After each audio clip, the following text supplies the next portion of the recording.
तो आज बात करेंगे CSIR नेट केमिकल साइंस 2016 के क्वांटम केमिस्ट्री के कुछ PYQs। तो ये question particle in a box पर बेस्ड है। So the question is for a particle of mass m confined in a rectangular box with sides 2a and a, the energy and degeneracy of the first excited state respectively are।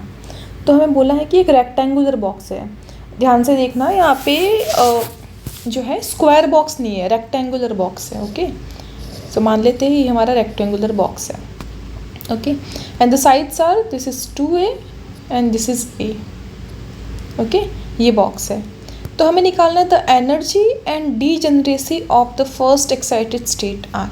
तो अब जो 2D box होता है उसके लिए energy का formula क्या होता है, nx square divide bye nx square h square divide by 8m lx square plus ny square h square divided by 8m ly square, जहाँ पे nx एंड ny तो इंटीजर नंबर है जो कि 1 2 3 कुछ भी हो सकता है, बट lx जो है वो x डायरेक्शन में बॉक्स की लेंथ है। सो ये जो x डायरेक्शन है इसमें बॉक्स की लेंथ क्या है, 2a है। तो lx हमारा यहाँ पे क्या है, 2a है। और ly जो है वो y डायरेक्शन में बॉक्स की लेंथ है, तो ly जो वो है वो हमारा क्या है, a है। तो ये वैल्यूज़ यहाँ पे पुट कर देता है। तो E बराबर nx square h square divided by 8m 2a का square plus ny square h square divide by 8m a square. इसको सॉल्व करते हैं तो nx स्क्वायर ऐसा का ऐसा, h square divided by 8m and 2 का स्क्वायर कितना होता है, 4 8 से मल्टीप्लाई हो जाएगा तो कितना हो जाएगा, या फिर इसको ऐसे ही रहने देते 8m into 4a square. Okay, ये ऐसे हो जाएगा। And here is ny square h square divided by 8m a square. अब हमें इसमें से जो कॉमन आ रहा है वो कॉमन ले लेते हैं और बाकी ऐसे रखते हैं। तो इसमें से कॉमन क्या आ रहा है, h square divide by 8m a square common आ रहा है। अंदर क्या रह रहा है, nx square divide by 4 plus ny square. ठीक है, तो ये हमारा ये जो बॉक्स हमें जिस कंडीशन के साथ दिया हुआ है उसकी एनर्जी का फॉर्मूला हो गया। ओके, अब इसके बाद क्या पूछा है देखते हैं। तो इसकी एनर्जी हमने निकाल दी। अब पूछा है the energy and degeneracy of the first excited state. First excited state की एनर्जी क्या होगी और डीजेनरेसी क्या होगी, ये हमको पता करना है। तो अगर हम सिर्फ एनर्जी ही पता कर दें तो भी हमारा क्वेश्चन सॉल्व हो जाएगा, क्योंकि हम देख सकते हैं कि चारों ही ऑप्शन में जो एनर्जी है वो डिफरेंट दी हुई है। इवन डीजेनरेसी तो कहीं पे सेम है बट एनर्जी सब जगह डिफरेंट है। तो अगर हम एनर्जी पता कर लें तो हमारा क्वेश्चन सॉल्व हो जाएगा। और एनर्जी किसकी पता करनी है, फर्स्ट एक्साइटेड स्टेट की। तो पहले हम देखते हैं कि इसकी ग्राउंड स्टेट क्या होगी। तो ग्राउंड स्टेट तो क्या होगी, जब nx क्या हो 1 हो और ny भी क्या हो 1 हो। एक पार्टिकल इन अ बॉक्स की ग्राउंड स्टेट तो यही होती है, तो उसकी एनर्जी क्या हो जाएगी, E ग्राउंड स्टेट की निकाल रहा है। इस कंडीशन में जो एनर्जी है वो क्या हो जाएगी, h square divide by 8m a square nx square divided by, sorry अब वैल्यू रखनी है ना अभी, nx स्क्वायर की 1 का स्क्वायर क्या हो जाएगा 1 डिवाइड बाय 4 प्लस 1। अब 1/4 प्लस 1 कितना होता है 5/4, तो इसकी एनर्जी हो जाएगी 5h square divide by 8m a square into 4 which is 5h square divide bye 32m a square. तो ये इसकी ग्राउंड स्टेट एनर्जी है। बट हमें क्वेश्चन में पूछा गया फर्स्ट एक्साइटेड स्टेट की एनर्जी। तो अब हमें पता करना होगा कि इसकी फर्स्ट एक्साइटेड स्टेट क्या होगी। तो अगर हम यहाँ देखें तो यहाँ पे h square divide by 8m a square था और मल्टीप्लाई में क्या था 5/4। तो हमें देखना है कि 5/4 से नेक्स्ट बड़ा नंबर कौन सा आ रहा है, इससे नेक्स्ट बड़ा नंबर कौन सा आ रहा है, वो उसकी क्या हो जाएगी फर्स्ट एक्साइटेड स्टेट। तो अगर हम यहाँ पे कोशिश करते हैं निकालने की कि अगर हम nx बराबर 2 रखें और ny बराबर 1 रखें, है ना, 1 1 के बाद नेक्स्ट क्या हो सकता है, या तो 1 2 हो सकता है या 2 1 हो सकता है। या तो 1 2 हो सकती है फर्स्ट एक्साइटेड स्टेट, या क्या हो सकती है 2 1। तो चेक कर लेते कि कौन सी हो जाएगी। तो अगर 2 और NX2 रखे और NY1 रखे तो सिर्फ अब मैं इस वैल्यू को कैलकुलेट कर रही हूँ। ये तो कांस्टेंट रहेगी ना सब जगह, ये तो कांस्टेंट है, मैं सिर्फ इसको कैलकुलेट करूँगी। ओके, तो इसको कैलकुलेट करते हैं, ये वाली वैल्यू को कैलकुलेट करेंगे। तो ये कितनी हो जाएगी, NX² कितना हो जाएगा 2 का square 4 divided by 4 plus NY² कितना है 1, तो 4 डिवाइड बाय 4 1 प्लस 1 बराबर 2। यानी कि इसके बाद अगर 2 1 रखे तो यहाँ पे जो वैल्यू है वो 5/4 की जगह 2 आएगी। अब एक काम करते हैं कि NX बराबर 1 और NY बराबर 2 रख के देखते हैं, है ना। हमें पता करना है कि देखो 1 1 के बाद नेक्स्ट कॉम्बिनेशन कौन सा हो सकता है, 1 2 या फिर 2 1। तो हम इन दोनों के लिए चेक कर रहे हैं कि इनमें से कौन सा, क्योंकि इन दोनों की एनर्जी सेम तो नहीं होनी है। आप देख सकते हैं यहाँ पे NX² के डिवाइड में 4 आ रहा है, जबकि यहाँ पे NY² के डिवाइड में सिर्फ कुछ नहीं है, सिर्फ 1 है। तो 1 2 और 2 1 की एनर्जी सेम तो नहीं होनी है, इतना तो पता है ना। तो जो फर्स्ट एक्साइटेड स्टेट होगी उसकी डीजेनरेसी 1 होगी, इतना तो कंफर्म हम कह सकते हैं कि 2 डीजेनरेसी नहीं होगी, ऐसा नहीं होगा। ओके, तो अभी डीजेनरेसी 1 होगी ये तो हमको पता है, लेकिन कौन सी उसकी फर्स्ट एक्साइटेड होगी, 1 2 होगी या 2 1 होगी, वो चेक कर रहे हैं। तो 2 1 रखने पर ये वैल्यू आई है 2। अगर हम 1 2 रखें तो NX²/4 कितना हो जाएगा 1/4 प्लस NY² कितना हो जाएगा 4, और ये वैल्यू कितनी आ जाएगी 4 4 ज़ा 16 प्लस 1 17/4, और 17/4 और ऑलमोस्ट 4 से ज़्यादा होता है। तो 17/4 जो है वो 4 से ज़्यादा होता है, तो ये वैल्यू तो 4 से ज़्यादा आ रही है, जबकि पिछला केस था उसमें वैल्यू कितनी आ रही थी 2।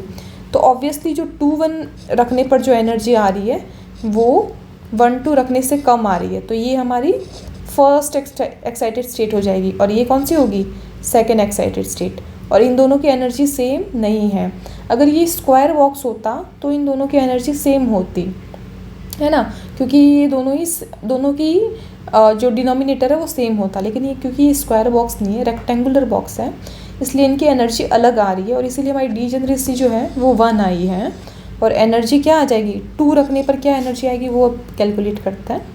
तो यहाँ पे कैलकुलेट कर लेती हूँ मैं। तो डीजेनरेसी 1 आई है, ये तो हमें पता चल गया, यहाँ पे लिख लेती हूँ। अभी एनर्जी कितनी आएगी वो निकालते हैं। तो E बराबर हो जाएगा H², इस फॉर्मूले को यूज़ करके निकालती हूँ, डिवाइड बाय 8ma²।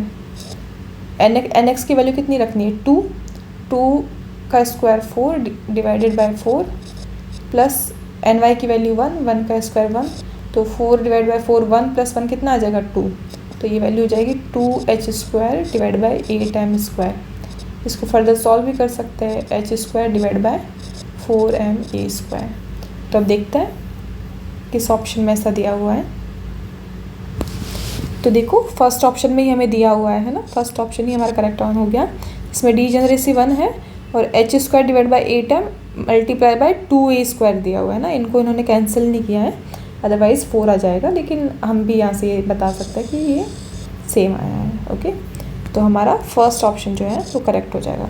तो आपको क्वेश्चन को बहुत ही ध्यान से पढ़ना है। अगर रेक्टेंगुलर बॉक्स दिया हुआ है तो एनर्जी कैसे निकालना है, फिर फर्स्ट एक्साइटेड स्टेट के लिए सिमिलर नहीं होगी, डीजेनरेसी अलग हो जाएगी, एनर्जी दोनों कॉम्बिनेशन ट्राई करके देखना है कि किस कॉम्बिनेशन के लिए एनर्जी कम आ रही है वो फर्स्ट हो जाएगी, जिसके लिए ज़्यादा आ रही है वो सेकंड हो जाएगी। ओके, तो आपको क्वेश्चन सही से रीड करना है, एंड अगर आपने सही से रीड किया है तो फिर उसको करना बहुत आसान हो जाता है। ओके, चलो तो नेक्स्ट क्वेश्चन देखते हैं। The ionization energy of hydrogen atom in its ground state is approximately 13.6 eV. The potential energy of He plus in its ground state is approximately. तो हम जानते हैं कि पोटेंशियल एनर्जी का formula for hydrogen like atom क्या होता है, -13.6 into Z² divide by n², where Z is the atomic number and n is the shell, है ना, 1s है 2s है 2p है। तो E बराबर -13.6, और इन्होंने यहाँ पे दिया है कि हाइड्रोजन एटम के लिए आयोनाइजेशन एनर्जी 13.6 eV है, ताकि हमें क्वेश्चन में फॉर्मूला यूज़ करने में आसानी हो कि यहाँ पे 13.6 ई वी वाला हम फॉर्मूला डायरेक्टली यूज़ करके आसानी से कैलकुलेट कर सकते हैं into Z square. Now helium है तो हीलियम का एटॉमिक नंबर कितना होता है 2, तो 2 का स्क्वायर डिवाइड बाय n। तो हीलियम के लिए क्या होता है 1s2 होता है, जिसमें से एक इलेक्ट्रॉन आयोनाइज हो चुका है तो 1s1, तो 1s के लिए 1 square. Okay, n is the principal quantum number ना, तो हीलियम के लिए क्या है 1, तो -13.6 इंटू 2 का स्क्वायर 4 डिवाइड बाय 1 इज़ 1 का स्क्वायर 1, बट डिवाइड में लिखने की ज़रूरत नहीं है 1 को, तो E बराबर मल्टीप्लाई कर देते हैं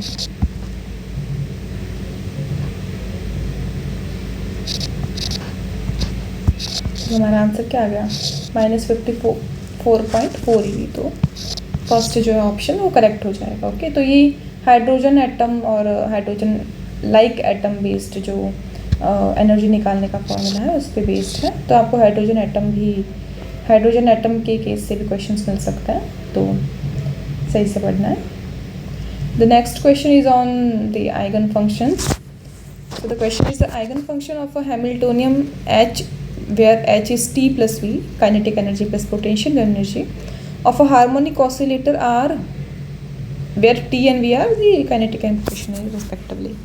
तो हमें बताया गया है कि जो हैमिल्टोनियन है H हार्मोनिक ऑसिलेटर के लिए उसके आइगन फंक्शंस क्या होंगे। ओके, तो उसके आइगन फंक्शंस क्या होंगे, eigen function of T as well as V, eigen function of T but not of V, eigen function of V but not of T, और eigen function of neither T और nor V। तो इसको समझने की कोशिश करते हैं कि हैमिल्टोनियन क्या है, T प्लस V है ना। अब हमें पूछा गया है कि H के जो आइगन फंक्शंस होंगे वो क्या कंडीशन फॉलो करेंगे। तो जो H के आइगन फंक्शन होंगे, मान लेते हैं कोई साई जो है वो H का आइगन फंक्शन है, तो क्वेश्चन में बताया गया कि जो साई है वो T का भी आइगन फंक्शन होगा और V का भी आइगन फंक्शन होगा according to option 1। According to option 2 वो T का आइगन फंक्शन तो होगा लेकिन V का आइगन फंक्शन नहीं होगा। एंड अकॉर्डिंग टू ऑप्शन 3 वो बोल रहा है कि V का आइगन फंक्शन होगा बट T का नहीं होगा। एंड अकॉर्डिंग टू ऑप्शन 4 कि ना तो वो T का आइगन फंक्शन होगा ना ही V का आइगन फंक्शन होगा। तो कौन सी कंडीशन होनी चाहिए ये पूछा गया है। तो हम देख सकते हैं कि यहाँ पे जो काइनेटिक एनर्जी और पोटेंशियल एनर्जी है जो हैमिल्टोनियन ऑपरेटर में है वो प्लस में, वो दोनों ही ऐड हो रही है ना। तो अगर हम H को किसी साई पे, जो साई इसका आइगन फंक्शन है उस पर अप्लाई करवाए, तो हमें T प्लस V को भी साई पे अप्लाई करवाना पड़ेगा, विच मीन्स कि this is T Sai plus V Sai, कि T भी साई पे अप्लाई होगा और V भी साई पे अप्लाई होगा। अब आइगन फंक्शन का मतलब क्या है कि हमें यहाँ पे T प्लस V फिर से मिल जाना चाहिए और यहाँ पे एक कांस्टेंट वैल्यू मिलनी चाहिए, है ना। यही तो मतलब है कि H साई का मतलब क्या है कि यहाँ पे हमें T प्लस V नहीं, सॉरी माई मिस्टेक, हमें यहाँ पे साई फिर से मिल जाना चाहिए, हमें जो हमारा आइगन फंक्शन है वो फिर से मिल जाना चाहिए विद अ कांस्टेंट वैल्यू। तो ये कब हो सकता है कि कांस्टेंट वैल्यू के साथ हमें हमारा साई मिल जाए, जब T भी साई पे ऑपरेट करवा के आइगन फंक्शन की इक्वेशन को सेटिस्फाई करें कि T साई मिलके भी हमें कोई K1 साई दे और V साई भी आइगन फंक्शन इक्वेशन को फॉलो करे कि V साई भी हमें K2 साई दे, और जब इनको हम ऐड करें यहाँ पे रखें तो H साई बराबर T Sai plus V Sai. तो यहाँ पे जब हम इनको रखें कि K1 साई आया प्लस K2 साई आया, तो यहाँ से हम कर सकते हैं कि K1 प्लस K2 साई आया, और K1 और K2 जो है वो मिलके कोई लैम्डा नंबर दे रहे हैं, तभी तो ये इसको सेटिस्फाई करेगा। तो इसका मतलब है अगर साई जो है वो H का आइगन फंक्शन है तो मतलब वो T का भी आइगन फंक्शन होना चाहिए और V का भी आइगन फंक्शन होना चाहिए, दोनों का आइगन फंक्शन होना चाहिए तभी वो H का भी आइगन फंक्शन हो पाएगा। अदरवाइज़ तो हम एक रियल नंबर जो है वो यहाँ पे एक रियल नंबर यहाँ पे हम ऑब्टेन ही नहीं कर पाएंगे और इस इक्वेशन को फॉलो ही नहीं कर पाएंगे।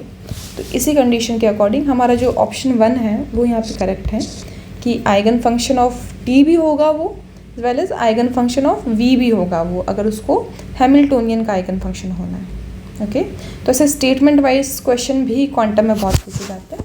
सो जस्ट इसका भी ध्यान रखा करो कि पढ़ते वक्त स्टेटमेंट भी बन सकती है उस क्वेश्चन पे, तो अच्छे से उसकी थ्योरी और उसके न्यूमेरिकल भी ध्यान में रखने हैं। Okay, thank you.